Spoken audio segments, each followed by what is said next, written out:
நமது மிஷனரி இயக்கமானது 195 முழுநேர பணியாளர்களை கொண்டு ஒடிசா மாநிலத்தில் செயல்படுகிறது.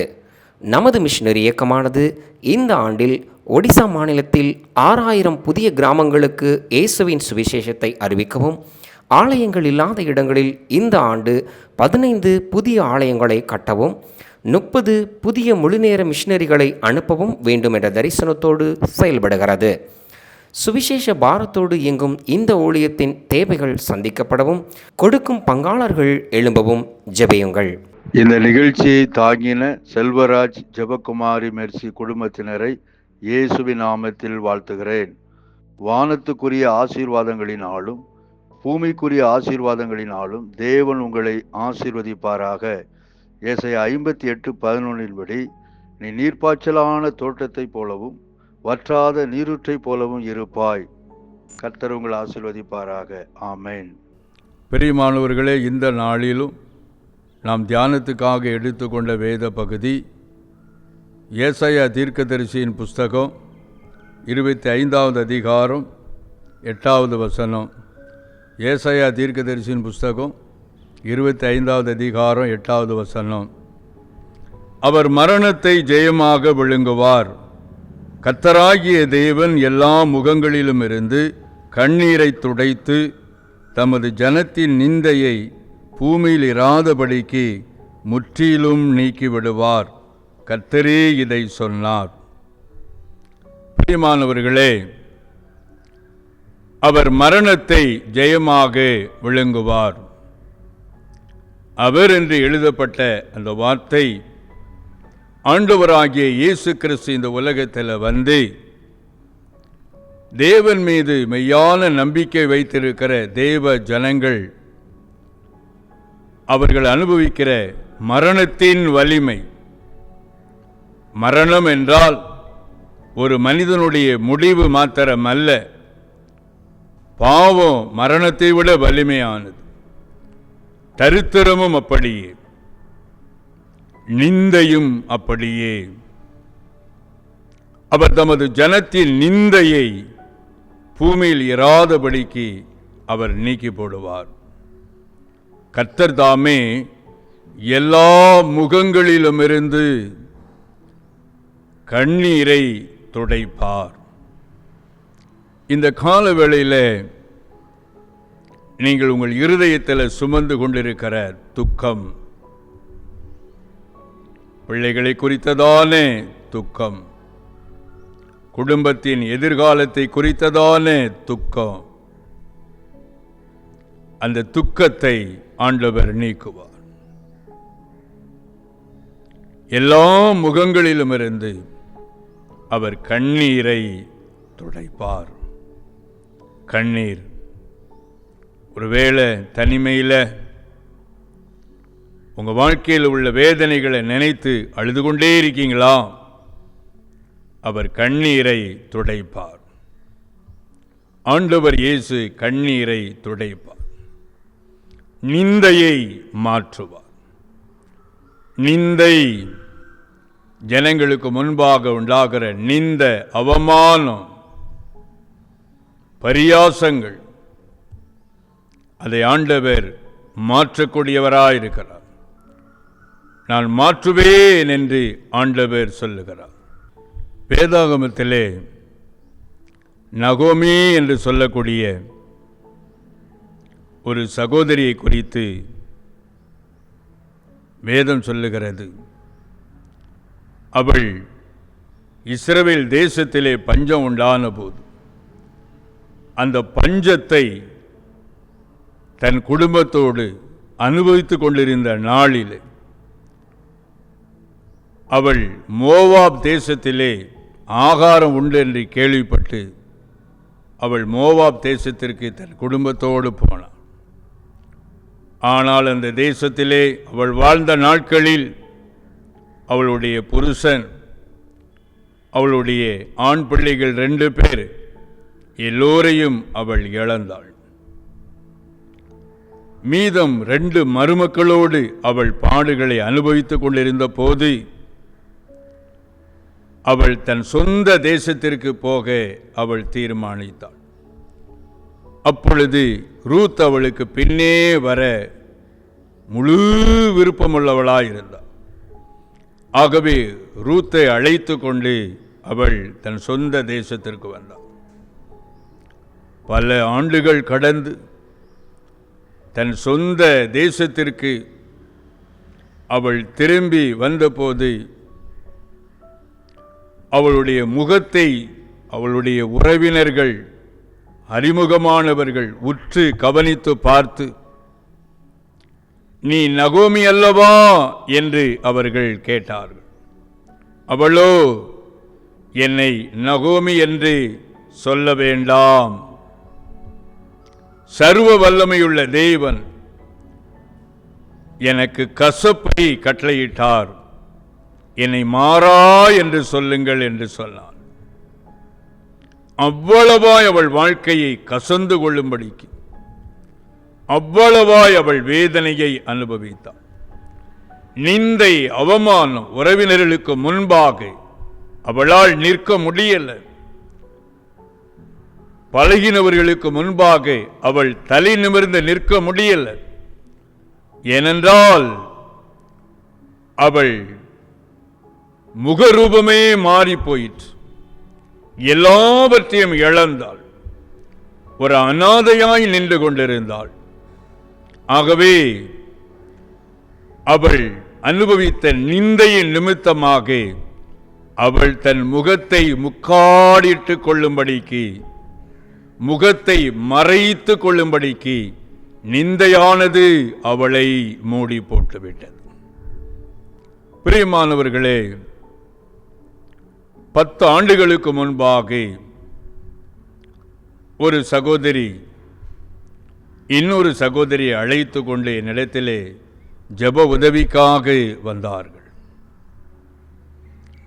அவர்கள் வந்தபோது சுற்றுமுற்றும் வித்தியாசமாய் அப்படியே திரும்பி திரும்பி பார்த்தார்கள். வசன போர்டு இருக்குது, இது ஒரு ஊழிய ஸ்தலம் என்பதை அறிந்து கொண்டார்கள். அலுவலகத்துக்குள்ளே வந்தபோது அவர்கள் தன்னை அழைத்து கொண்டு வந்த சகோதரியை பார்த்து, என்னை நீ எங்கு அழைத்து கொண்டு வந்திருக்கிற என்று கோபமாய் கூச்சலிட்டார்கள். அவர்களோ, இல்லை, ஒன்றும் இல்லை, எனக்காக நான் ஜெபம் பண்ணும்படிக்கு இங்கே வந்தேன் என்று சொன்னார்கள். அவர்களோ அழைத்து கொண்டு வந்த சகோதரியின் மீது அவ்வளவாய் கோபப்பட்டார்கள். அவ்வளவாய் கோபப்பட்டு கொண்டே இருந்தார்கள். அந்த இடத்தில் இருந்த சேரை எல்லாம் தூக்கி அப்படியே எறிந்தார்கள். பயங்கரமாக சத்தம் போட்டு அவர்கள் அழுதார்கள். அப்படியே தரையிலே உட்கார்ந்து கொண்டார்கள். ஓவென்று சத்தமிட்டார்கள். எனக்கு இந்த இயேசு வேண்டாம், எனக்கு இந்த இயேசு வேண்டாம், இந்த இயேசு நல்லவரே இல்லை, இந்த இயேசு என்னை கைவிட்டு விட்டார், இப்படியே சொல்லிக்கொண்டே இருந்தார்கள். நான் அப்படியே என்னுடைய சேரில் உட்கார்ந்து கொண்டு அவர்களுக்காக ஜெபித்து கொண்டே இருந்தேன். கொஞ்ச நேரம் அவர்கள் அழுதுவிட்டு அப்படியே என் முகத்தை பார்த்தார்கள். என்னுடைய கண்களில் கண்ணீர் ஓடிக்கொண்டே இருந்தது. நீங்க ஏன் அழணும், நீங்க எதற்காக அழுகிறீர்கள் என்று சத்தம் போட்டாங்க. அப்பொழுது நான் அவர்களை பார்த்து சொன்னேன், நான் உங்களுக்காக அழுகிறேன், எனக்குள்ளிருந்து இயேசு உங்களை நேசித்தபடியினால் அழுகிறார் என்று சொன்னேன்.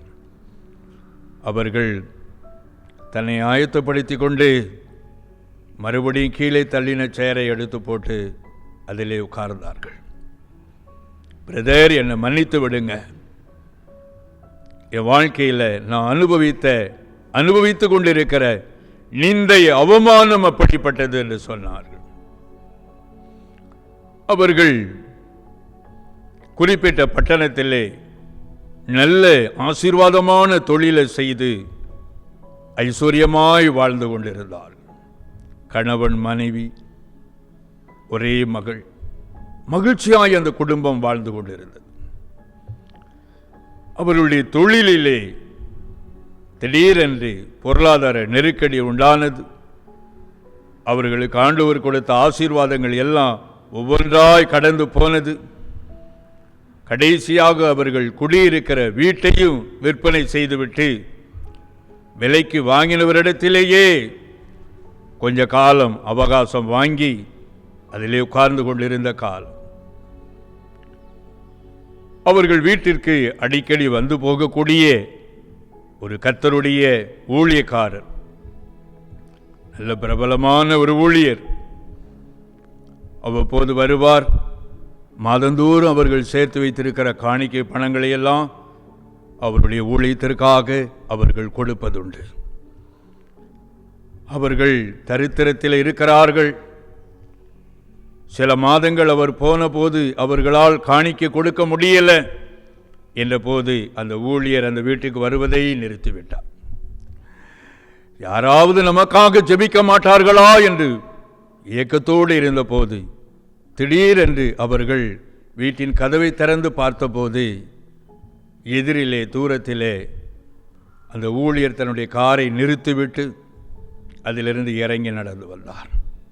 ஊழியர் வருகிறார் என்று சொன்னவுடனே வீட்டிலே வேக வேகமாக முன் அறையை எல்லாவற்றையும் ஒழுங்குபடுத்தினாங்க. ஒழுங்குபடுத்தி விட்டு அவர்கள் பார்த்தா ஊழியர் அவங்க வீட்டுக்கு வரலை. அவங்க வீட்டை தாண்டி ஒரு 5 வீடு இருக்கிற அந்த வீட்டில் ஒரு சகோதரியை பார்த்து விட்டு அவர்களுக்காக ஜெபித்து விட்டு திரும்ப வருவார் என்று காத்து கொண்டே இருந்தான். காரில் அப்படியே அவர் திரும்பி போய்விட்டார். இவங்க வீட்டுக்கு வரவே இல்லை. அப்படியே மிகுந்த வேதனை அவர்கள் உள்ளத்தை அழுத்திட்டு இயேசுவின் மீது அவர்களுக்கு கோபம் உண்டானது. ஒரு பொல்லாத ஊழியர் நிமித்தமாக இயேசுவை அவர்கள் பகைத்தார்கள். கடைசியாக எல்லாவற்றையும் இழந்து தன்னுடைய சொந்த கிராமத்தில் வந்து உட்கார்ந்தார்கள்.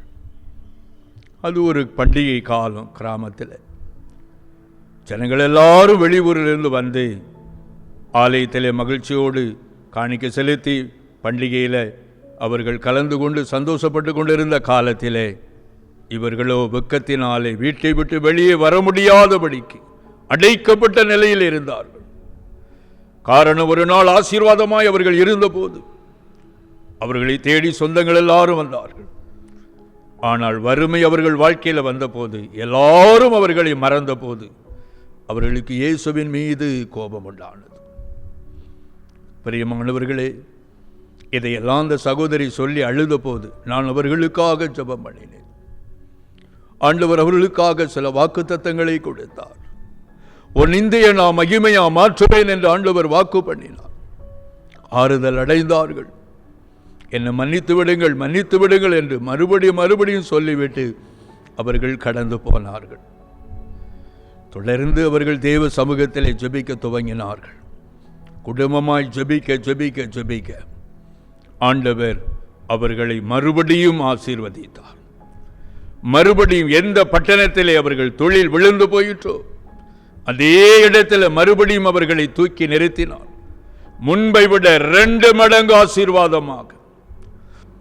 ஒரு தொழிற்கூடத்தை மூடின போது அவர்கள் அனுபவித்த துக்கம், பிற்பாடு ஆண்டவர் 2 பெரிய வியாபார ஸ்தலத்தை கர்த்தர் கொடுத்தார். 2 சாமுவேல் புத்தகம் 16வது அதிகாரம் 10வது 12வது வசனங்களை நான் உங்களுக்காக வாசிக்கிறேன். அதற்கு ராஜா, செரியாவின் குமாரரே, எனக்கும் உங்களுக்கும் என்ன? அவன் என்னை தூசிக்கட்டும், தாவீதை தூசிக்க வேண்டும் என்று கர்த்தர் அவனுக்கு சொன்னார். ஆகையால் ஏன் இப்படி செய்கிறாய் என்று கேட்கத்தக்கவன் யார் என்றான். ஒருவேளை கர்த்தர் என் சிறுமையை பார்த்து இந்த நாளில் அவன் நிந்தித்த நிந்தனைக்கு பதிலாக எனக்கு நன்மையை சரி கட்டுவார் என்றான். பிரியமானவர்களே, உங்களை நிந்திக்கிற நிந்தனையை தேவன் காண்கிறார். அந்த நிந்தைக்கு பதிலாக தேவன் உங்க வாழ்க்கையில மகிமையை நிச்சயமாகவே கொண்டு வருவார். ஒருவேளை இந்த நாளிலே நிந்தனை அவமானத்திற்கு மத்தியில் நீங்க நின்று கொண்டிருக்கீங்களா? கர்த்தர் உங்க நிந்தையை மாற்றும்படிக்கு அவர் நிந்தையை சுமந்தார். சிலுவை ஒரு நிந்தையின் அனுபவம். அந்த நிந்தையை அவர் சுமந்து தீர்த்தார். பிரியமானவர்களே, ஒரு அருமையான விசுவாசம் உள்ள குடும்பத்தார். அந்த தகப்பனாருக்கு 4 பெண் பிள்ளைகள், எல்லோரும் திருமண வயதிலே இருக்கிறாங்க. அந்த வீட்டுக்குள்ள பொருளாதாரம் கிடையாது, விசுவாசம் இருக்கிறது, ஜபம் இருக்குது, பொருளாதாரம் இல்லை. அப்படிப்பட்ட சூழ்நிலையில் ஒரு நாள் ஒரு மனிதர் அவர்கள் வீட்டை நோக்கி வந்தார். குறிப்பிட்ட ஒரு கிராமத்தில் ஒரு ஐஸ்வர்யவானுடைய ஒரே மகன் இருக்கிறார். அவர் கொஞ்சம் புத்தி சுவாதீனம் இல்லாதவர். உங்க மூத்த மகளை அவருக்கு திருமணம் செய்து கொடுக்கிறீங்களா என்று கேட்டார். அவர் அங்கே போய் மாப்பிள்ளை எல்லாத்தையும் போய் பார்த்தார். பெரிய துக்கம்தான். அவரிடத்திலே பேசி பார்க்கும்போது அவர் எல்லோரையும் போல பேசக்கூடிய அனுபவம் உள்ளவர் இல்லை. அவர் பாதி பைத்தியக்காரராக இருந்தார். ஆனாலும் அந்த தகப்பனார் குடும்பத்தின் வறுமை காரணமாக மூத்த மகளிடத்திலே அவர் பேசினார். நீ எப்படியாவது இந்த மனிதனை திருமணம் செய்து கொண்டா உன் சகோதரிமார்கள் வாழ்க்கையாவது நல்லா இருக்குமே, அதனால தயவு செய்து நீ வேண்டாம் என்று சொல்லக்கூடாது என்று சொல்லி அவர்களை ஒரு வழியாக சமாதானப்படுத்தி திருமணத்தை ஒழுங்கு செய்தார்கள். திருமண நாள் வந்தது. அவர்கள் திருமணம் முடிந்து அவர்கள் கிராமத்தில் இருந்து மாப்பிள்ளை இருக்கக்கூடிய கிராமத்துக்கு அவங்க வாகனத்தில் போகிறாங்க. வாகனத்தில் போய் மாப்பிள்ளை வீட்டுக்கு முன்பாக இறங்கின உடனே, அது ஒரு பெரிய கிராமமா, அந்த கிராம மக்கள் மொத்த மக்களும் அந்த இடத்திலே கூடி வந்திருக்கிறாங்க. கூடி வந்து நின்று கொண்டு எல்லோரும் அந்த சகோதரி காதுபட சொல்றாங்களாம், அட இந்த பைத்தியக்காரனுக்கு எவ்வளவு ஒரு அழகான பொண்ணு பாரு, பணம் இருக்கிறதுனால தானே இவனை கட்டி கொண்டாங்க. இன்னைக்கு உலகத்தில் பணம் தான் பெருசு. பணம் இருந்தா நாயை கூட திருமணம் செய்வாங்க, ஒரு கழுதையை கூட கட்டி கொள்ளுவாங்க என்று சொல்லி அந்த சகோதரியின் காதுபட, பெண்ணின் காது கேட்க ஊரார் பரியாசம் பண்ணி சிரிக்கிறாங்க. இவங்களோ மாப்பிள்ளை வீட்டுக்குள்ள உள்ள போனாங்க. அவங்கள ஒரு அறையில் கொண்டு போய் உட்கார வைத்த போது அங்கே மாப்பிள்ளையும் அந்த சகோதரியுமாக அங்கே இருக்கிறாங்க. அவங்களோ முழங்கால் நின்று கண்ணீரோடு கூட அழ ஆரம்பித்தார்கள். ஆண்டவரே, எனக்கு ஏந்த நிந்தனை, ஏந்த அவமானம். அழுறாங்க. நாம எவ்வளவா விசுவாசித்தேன் என்று அழுது வேதனைப்பட்டாங்க. ஒரு வழியா சாயங்காலம் அங்கே ரிசப்ஷனுக்கு ஆயத்தப்படணும். அதுக்கான ட்ரெஸ் எல்லாம் அவங்க ரெடியாக அவங்க போட்டுக்கிட்டாங்க. அவங்க திருமணம் செய்த கணவரை பார்த்தாங்க. வெளியில் வர்ற மேல் சட்டையினுடைய பகுதி உள்பகுதியாகவும் உள்ளது வெளியே ஆகும். சட்டையை அப்படியே மாற்றி போட்டுக்கொண்டு அவர் நின்று கொண்டு இருந்தார். பட்டனை கூட மாட்ட தெரியல. அவர்கள் இன்னும் அதிகமாக அழுதாங்க. அப்படியே அவர்களே அவருடைய சட்டையை கலட்டி மறுபடியும் திரும்ப அதையெல்லாம் மாட்டி அவரை தயார் பண்ணி மேடைக்கு அழைத்துட்டு வந்தாங்க. மேடையில் உட்கார்ந்தா முழுவதும் கண்ணீர். மறுநாளிலே அந்த சகோதரியின் தகப்பனார் வீட்டுக்கு வந்தார். அம்மா, என்னை மன்னித்து விடு, நான் உன் தகப்பேன், உனக்கு நான் செய்யக்கூடாததை நான் செஞ்சிட்டேன், உன்னை நான் கிணத்துல போய் தள்ளிட்டேனே என்று சொல்லி அவர் அழுது இருக்கிறார். அவர்கள் தகப்பனாரை சமாதானம் பண்ணி அனுப்பிட்டாங்க. அவர்கள் முழுவதும் அந்த வீட்டில் ஜபந்தான். ஏனென்றால் ஒரு பைத்தியக்காரனை திருமணம் செய்து கொண்டாங்க. ஆனால் இவர்களோ இயேசுவை ஏற்றுக்கொண்ட ஒரு சகோதரி. ஜெபிக்க ஜெபிக்க ஜெபிக்க ஜெபிக்க அந்த மனிதனுடைய சிந்தன மண்டலத்துக்குள்ளே தேவனுடைய வல்லமை இறங்க ஆரம்பித்தது. படிப்படியாக படிப்படியாக அவர் புத்தி தெளிய துவங்கினார். பைத்தியக்காரன் பைத்தியக்காரன் என்று சொன்ன அந்த சமுதாயத்தில் 4 ஆண்டுகளுக்கு பிறகு அவர்கள் கருத்தரித்து ஒரு அழகான ஆண் பிள்ளையை அவர்கள் பெற்றார்கள். திரும்பவும் 3 ஆண்டுகள் கடந்து அழகான பெண் பிள்ளையை பெற்றெடுத்தார்கள். அந்த குடும்பத்தினுடைய ஆசீர்வாதத்தை எடுத்து தன்னுடைய சொந்த குடும்பத்திற்கு அவர்கள் கொடுக்க அவருடைய கணவனார் முழு பிரியமாய் அவர்களோடு இணைந்து அவர்கள் குடும்பத்தை, அவருடைய சகோதரிமார்களை திருமணம் செய்து கொடுக்க பொருளாதாரத்தில் உதவி செய்தார். அவருடைய பைத்தியம் நாளுக்கு நாள் தெளிந்து அவர் ஒரு நல்ல நிலைக்கு வந்தார். அந்த குடும்பத்தை கர்த்தர் தலை நிமிர பண்ணினார். ஆண்டவருடைய நாமம் அங்கே மகிமைப்பட்டது. எப்படி நிந்தையை அந்த சகோதரியின் வாழ்க்கையிலே மகிமையாய் மாற்றினாரோ, அப்படியே நீங்கள் அனுபவிக்கிற நிந்தையை ஆண்டவர் மகிமையாய் மாற்றுவேன் என்று சொல்லுகிறார். உங்கள் இருதயம் கலங்காதிருப்பதாக தேவனிடத்தில் விசுவாசம் உள்ளவர்களாயிருங்கள். அவர் தமது ஜனத்தின் நிந்தையை பூமியில் இராதபடிக்கு அவர் நீக்கி போடுவார். கர்த்தராகிய தேவன் எல்லா முகங்களிலும் இருந்து கண்ணீரை துடைப்பார். கண்ணீரை துடைப்பார். நகோமியின் வாழ்க்கையிலே கண்ணீரை துடைத்து அழிந்து போன சந்ததியை திரும்பவும் உருவாக்கினவர். தாவீதின் வாழ்க்கையில் இழந்த ராஜ்ய பாரத்தை திரும்பவும் கொடுத்து அவனை தூக்கி நிறுத்தின கர்த்தர். நீங்கள் அனுபவிக்கிற நிந்தையை அவர் மகிமையாக அவர் மாற்றுவார். ஒருவேளை உங்க பிள்ளையுடைய வாழ்க்கை இன்றைக்கு வனாந்தரமா இருக்குதா? இழப்புகளோடு பிள்ளைகள் இருக்கிறாங்களா? அவமானம் உங்களுடைய பிள்ளையின் வாழ்க்கையை மூடிக்கொண்டதா? உங்க குடும்பத்தில் நிந்தையை நீங்க அனுபவித்துக் கொண்டிருக்கீங்களா?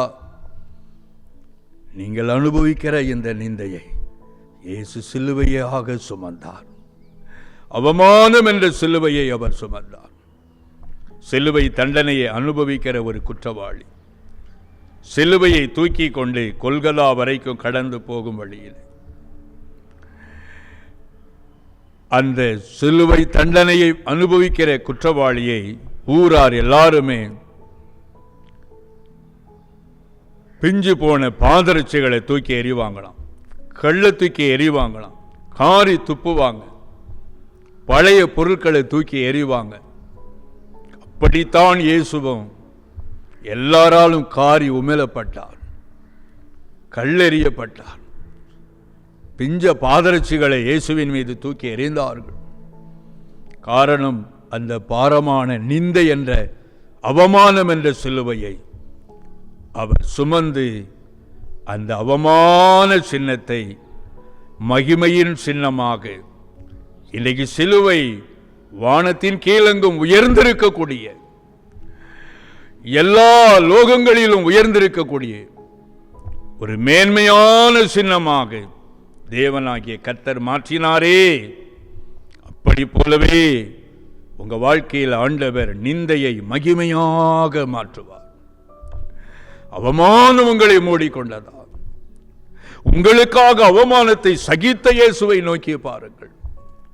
உங்களுக்காக காரி துப்பப்பட்ட இயேசுவை பாருங்கள். அந்த கேடு அடைந்ததே அவருடைய முகம். மகிமையா எருசலேம் வீதியிலே அற்புதங்களை அடையாளங்களை செய்த இயேசு கட்டப்பட்டவராக, காரி துப்பப்பட்டவராக சிலுவையை சுமந்து கொண்டு எதற்காக அவர் கடந்து போகணும்? யாருக்காக அவர் கடந்து போனார்? உங்களுக்காக, எனக்காக. நிந்தையை மகிமையாய் மாற்ற, நிந்தையை மகிமையாய் மாற்ற ஆண்டவர் அந்த அவமானமான சிலுவையை அவர் ஏற்றுக்கொண்டார். அவர் தமது ஜனத்தின் நிந்தையை பூமியில் இராதபடிக்கு அவர் நீக்குவார்.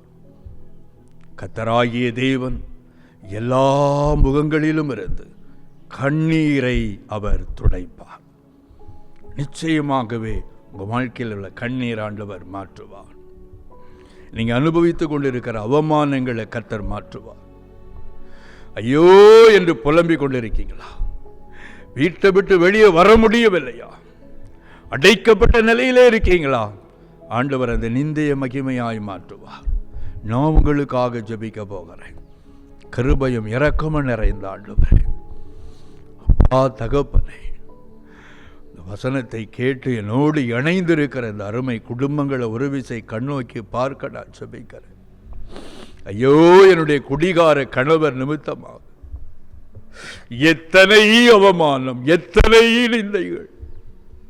ஐயோ, போதையை அனுபவிக்கிற என்னுடைய பிள்ளையின் நிமித்தமாக நான் சமுதாயத்தில் தலை குனிந்து நிற்கிறேனே என்று ஒருவேளை புலம்பிக் கொண்டிருக்கீங்களா சகோதரி?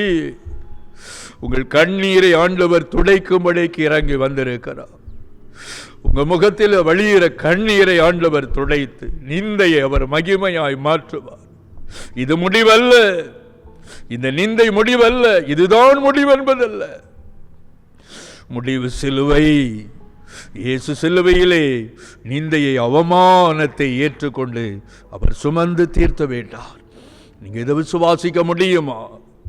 நீங்க அவமானப்பட்ட இடத்திலிருந்து கர்த்தர் உங்க தலையை நிமிர பண்ணுவார்.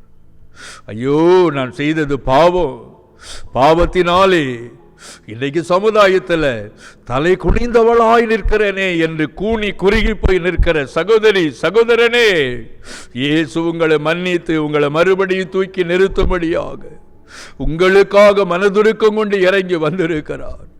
இயேசு இறங்கி உங்களை ஆசீர்வதிக்கும்படிக்கு வந்திருக்கிறார். அப்பா, எவ்வளவு ஒரு பெரிய அவமானத்தை நான் அனுபவிக்கிறேன் இயேசுவே என்று புலம்புகிற சகோதரி, எல்லா ஆசீர்வாதங்களையும் நான் இழந்து விட்டேனே. உறவினர் வீட்டு திருமணத்திற்கு கூட என்னால் போக முடியலையே, அவமானம் என்னை மூடிக்கொண்டதே, அவர்கள் கேட்கும் கேள்விக்கு என்னால் பதில் சொல்ல முடியாதே என்று புலம்பி கூனி குறுகி போய் கிடக்கிற சகோதரி, இழந்த எல்லாவற்றையும் நோவனுக்கு திரும்ப கொடுப்பேன் என்று கர்த்தர் உனக்கு ஒரு வாக்கு கொடுக்கிறார். விட்டு போல உன் கல்வியை மறுபடியும் தொடரும்படிக்கு கர்த்தர் உனக்காய் இறங்கி வருகிறார். மகளே, வாலிப தம்பி, நானாக இந்த பாவத்தை செய்ய விரும்பல, ஆனால் என்னை ஏதோ ஒரு வல்லமை அடிமைப்படுத்தி கொண்டு போகிறது என்று புலம்புகிற சகோதரனே, இயேசுடைய வல்லமை இன்று உன்னை கட்டவிழ்கிறது. கர்த்தருடைய வல்லமை இறங்கி வருகிறது. இயேசுவின் நாமத்தில் வல்லமை வீடுகளுக்குள்ளே இறங்குவதாக. மாந்திரிகத்தின் வல்லமைகள், ஏவுதல் வல்லமைகள், பில்லி சூனியத்தின் கிரியைகள் இயேசுவின் நாமத்தில் அழிக்கப்பட்டு போவதாக. குடும்பங்களுக்குள்ளே வல்லமை இறங்குவதாக. நன்மைகளை தடை செய்கிற பொல்லாதாவிகளின் வல்லமை இயேசுவின் நாமத்தில் அழிக்கப்பட்டு போவதாக. அப்பா தகப்பனே, நீர் ஒவ்வொருவரையும் ஆசீர்வதிக்கிறதற்காக நன்றி செலுத்துகிறேன். உடைய வல்லமையின் கரத்திலே நான் ஒப்புக் கொடுக்கிற ஆண்டவர் பொறுப்படுங்க. இயேசுவின் நாமத்தில் பிதாவே, ஆமென். 1998 ஆரம்பிக்கப்பட்ட நமது கல்வாரி சுவிசேஷ மிஷனரி இயக்கமானது ஒடிசா மாநிலத்தை தலைமையிடமாக கொண்டு ஒடிசா மாநிலத்தில் 6 மாவட்டங்களில் 176 மிஷனரிகளை கொண்டு 13 இன மக்கள் மத்தியில் ஒவ்வொரு மாதமும் 500 புதிய கிராமங்களை சந்திக்க வேண்டும் என்ற மேலான தரிசனத்தோடு சுவிசேஷ பணியினை செய்து வருகிறது. தேவனுடைய ஆலயங்கள் இல்லாத இடங்களில் தேவனுடைய வார்த்தை அறிவித்து நமது ஊழியத்தின் மூலம் ஆலயங்கள் கட்டப்பட்டு வருகிறது. ஒடிசாவில் வாலிபர் முகாம், சிறுவர் முகாம், விடுதலை முகாம் மூலமாக எண்ணற்ற மக்களுக்கு தேவனுடைய வார்த்தையானது அறிவிக்கப்பட்டு வருகிறது. அறியப்படாத இடங்களில் தேவனுடைய வார்த்தையை அறிவிக்கும் நமது மிஷனரி ஊழியத்தில் இன்னும் அதிகமான மிஷனரி பணியாளர்கள் எழும்பப்படவும், ஒடிசா மொழியில் தேவனுடைய பரிசுத்த வேதாகமத்தை கொடுக்கும் நன்கொடையாளர்கள் எழும்பவும் ஜெபித்துக் கொள்ளுங்கள்.